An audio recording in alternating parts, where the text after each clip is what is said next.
Hello hi friends, ನಾನು ನಿಮ್ಮ ಗೋವಾ ಕನ್ನಡತಿ. ಇವತ್ತು ನಾನು ಹೊರಟಿದ್ದೀನಿ ಗೋವಾ ರಾಜಧಾನಿ ಪಣಜಿಯ ಕೆಸಿನೋ ನೋಡಲಿಕ್ಕೆ. ಗೋವಾಕ್ಕೆ ಬರೋ ಅರ್ಧ ಪ್ರವಾಸಿಗರು ಕೆಸಿನೋ ನೋಡಬೇಕು ಅಂತಾನೆ ಬಂದಿರ್ತಾರೆ. ನಮ್ಮ ಅಪ್ಪು ಸರ್ ಅವರು ರಾಜ್ಕುಮಾರ ಮೂವಿಯಲ್ಲಿ ಎಲ್ಲರನ್ನೂ ಕರ್ಕೊಂಡು ಕೆಸಿನೋಕ್ಕೆ ಬಂದಿರೋವಂಥ ವಿಡಿಯೋ ಕೂಡ ಇದೆ. ಅದು ಇದೆ ಕೆಸಿನೋ. ಇಲ್ಲಿ 4-5 ರೀತಿಯ ಕೆಸಿನೋಗಳು ಇವೆ. ಇಲ್ಲಿ ಚಾರ್ಜ್ 1000 ರೂಪಾಯಿಂದ ಎಂಟ್ರಿ ಫೀಸ್ ಇರುತ್ತೆ. ಹಾಗೆಯೇ ಇದು 24 ಅವರ್ಸ್ ಕೂಡ ಚಾಲೂನೇ ಇರುತ್ತೆ.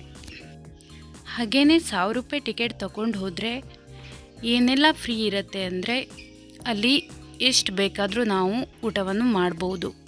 ಅದ್ರ ಜೊತೆ ಅಲ್ಲಿ ಎಂಟರ್ಟೈನ್ಮೆಂಟ್ ಕೂಡ ಇರುತ್ತೆ. ಡ್ಯಾನ್ಸ್, ಸಂಗೀತ ಎಲ್ಲನೂ ಇರುತ್ತೆ. ಅದಾದ ನಂತರ ನೀವು ಗೇಮ್ಗಳನ್ನು ಆಡ್ತೀರಾ ಅಂದರೆ ಅಲ್ಲಿ ಬೇರೆ ಚಾರ್ಜೇ ಇರುತ್ತೆ. ನೀವು ಯಾವ ಆಟ ಆಡ್ತೀರಾ ಆ ಆಟಕ್ಕೆ ಪೇ ಮಾಡಿಬಿಟ್ಟು ಆಡಬೇಕಾಗತ್ತೆ. ಅವ್ರದ್ದೇ ಆದಂತಹ ಕಾಯಿನ್ಸ್ಗಳು, ಸಿಸ್ಟಮ್ಗಳು ಇರುತ್ತೆ. ಅಲ್ಲಿ ಡ್ರಿಂಕ್ಸ್ ಕೂಡ ಅವೈಲೇಬಲ್ ಇರುತ್ತೆ. ಎಲ್ಲ ರೀತಿಯ ಫುಡ್ಗಳು ಅಲ್ಲಿ ಸಿಗುತ್ತೆ. ಕೆಸಿನೋಕ್ಕೆ ಹೋಗ್ಬಿಟ್ಟು ತುಂಬ ಜನ ದುಡ್ಡು ಮಾಡಿದವರು ಇದ್ದಾರೆ, ಹಾಗೆಯೇ ತುಂಬ ದುಡ್ಡು ಕಳ್ಕೊಂಡವರು ಇದ್ದಾರೆ. ನಿಮಗೆ ಕೆಸಿನೋ ನೋಡಬೇಕಂತ ಇಂಟ್ರೆಸ್ಟ್ ಇದ್ದರೆ ಕಮೆಂಟ್ ಮಾಡಿ. ಈ ಕೆಸಿನೋದಿಂದನೇ ಗೋವಾಕ್ಕೆ ತುಂಬಾ ಆದಾಯ ಬರುತ್ತೆ.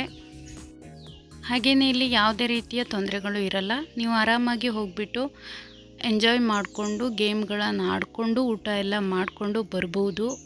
ಆದರೆ ದುಡ್ಡು ಮಾತ್ರ ನಿಮ್ಮ ಹತ್ರ ತುಂಬಾ ಬೇಕಾಗತ್ತೆ. ಇದೇ ಗೋವಾದ ತುಂಬ ದೊಡ್ಡ ಕೆಸಿನೋ. ಹಾಗೆಯೇ ಇಲ್ಲಿಗೆ ಫ್ಯಾಮಿಲಿ ಜೊತೆ ಕೂಡ ಎಂಟ್ರಿ ಮಾಡ್ಬೋದು. ನಾವು ಯಾವುದೇ ರೀತಿ ತೊಂದರೆ ಇಲ್ಲ. ಮಕ್ಕಳನ್ನು ಕೂಡ ಕರ್ಕೊಂಡು ಹೋಗ್ಬೋದು. ಆದರೆ ಮಕ್ಕಳನ್ನು ಕರ್ಕೊಂಡು ಹೋದರೆ ಅವರಿಗೆ ಅಂತಲೇ ಬೇರೆ ಕಡೆ ಹಾಲ್ಸ್ ಇರುತ್ತೆ, ಅಲ್ಲಿಗೆ ಹೋಗಬೇಕಾಗತ್ತೆ.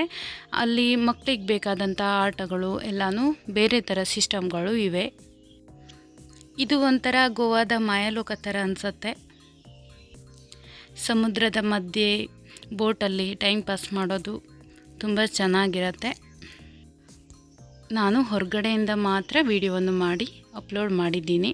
ನನ್ನ ವಿಡಿಯೋ ನಿಮಗೆ ಇಷ್ಟ ಆದರೆ ಪ್ಲೀಸ್ ಲೈಕ್ ಮಾಡಿ, ಶೇರ್ ಮಾಡಿ, ಸಬ್ಸ್ಕ್ರೈಬ್ ಮಾಡಿ. ಇನ್ನೂ ತುಂಬ ವಿಡಿಯೋಗಳನ್ನು ಶೇರ್ ಮಾಡ್ತೀನಿ ಗೋವಾದ ಬಗ್ಗೆ. ದಯವಿಟ್ಟು ಕಮೆಂಟ್ ಮಾಡಿ, ನೀವು ಎಲ್ಲಿಂದ ವಿಡಿಯೋ ನೋಡ್ತಾ ಇದ್ದೀರಾ ಅಂತ ಕಮೆಂಟ್ ಮಾಡಿ. ಇದು ಪಣಜಿಯ ಬಸ್ ಸ್ಟ್ಯಾಂಡಿಂದ 5 ನಿಮಿಷದ ದೂರದಲ್ಲಿ ಇದೆ. ನಾವೆಲ್ಲೂ ಕೆಸಿನೋ ಹುಡುಕಾಡೋಕ್ಕೆ ಹೋಗಬೇಕಂತ ಇಲ್ಲ. 5 ನಿಮಿಷದಲ್ಲಿ ಕೆಸಿನೋ ನಾವು ಇಲ್ಲಿ ನೋಡ್ಬೋದು. ಹಾಗೆಯೇ ಇದು ಪಣಜಿಯ ದೊಡ್ಡ ಬ್ರಿಡ್ಜು, ತುಂಬ ಎತ್ತರವಾದಂಥ ಬ್ರಿಡ್ಜು. ಇಲ್ಲಿ 2 ವೀಲರ್ಗೆ ಎಂಟ್ರಿ ಇಲ್ಲ ದೊಡ್ಡ ಬ್ರಿಡ್ಜಲ್ಲಿ. ಹಾಗೆ ಈ ಪಣಜಿ ತುಂಬ ಸ್ವಚ್ಛವಾದ ರಾಜ್ಯ. ನೀವು ಪಣಜಿ ರೋಡಲ್ಲಿ ಎಷ್ಟೇ ಓಡಾಡಿದ್ರೂ ಅಲ್ಲಿ ತುಂಬಾ ಕ್ಲೀನಿಂಗ್ ನೋಡಲಿಕ್ಕೆ ಸಿಗತ್ತೆ. ಗೋವಾದ ಪಣಜಿಗೆ ಬಂದ ಮೇಲೆ ನೀವು ತುಂಬಾ ಪ್ರವಾಸಿ ಸ್ಥಳಗಳು ಇವೆ. ಅದ್ರ ಬಗ್ಗೆನೂ ನಾನು ನೆಕ್ಸ್ಟ್ ವಿಡಿಯೋದಲ್ಲಿ ವಿಡಿಯೋ ಮಾಡಿ ಹಾಕ್ತೀನಿ. ದಯವಿಟ್ಟು ಸಬ್ಸ್ಕ್ರೈಬ್ ಮಾಡಿಕೊಂಡು ವಿಡಿಯೋಗಳನ್ನು ನೋಡಿ.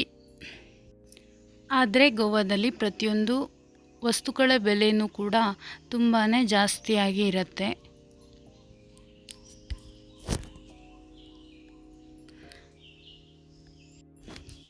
ಹಾಗೆ ಗೋವಾದಲ್ಲಿ ಇನ್ನೂ ಕೂಡ ತುಂಬಾ ಪ್ರೈವೇಟ್ ಬಸ್ಗಳು ಕೂಡ ಇವೆ. ಹಾಗೆಯೇ ಗೌರ್ಮೆಂಟ್ ಬಸ್ಗಳು ಕೂಡ ಇದೆ. ತುಂಬ ಸಿಂಪಲ್ ಆಗಿ